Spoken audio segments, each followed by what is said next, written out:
Police प्रशासनाबरोबर चर्चा सुरुवातीला केली. पोलीस प्रशासनानं त्या ठिकाणी तुम्ही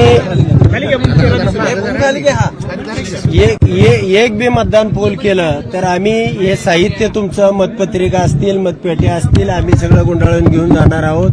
तुमच्यावर सगळ्यावरती आम्ही गुन्हे दाखल करणार आहोत. आम्ही अगोदर 44 कलम पुकारलेला आहे.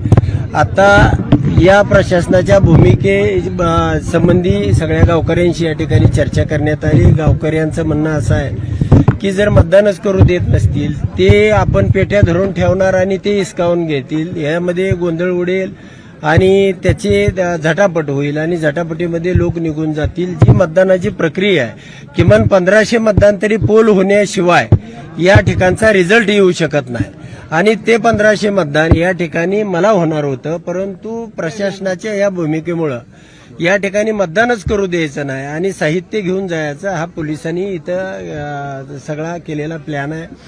त्यामुळं आम्ही या ठिकाणी थांबण्याचा गावकऱ्याबरोबर चर्चा केल्यानंतर निर्णय घेतलेला आहे.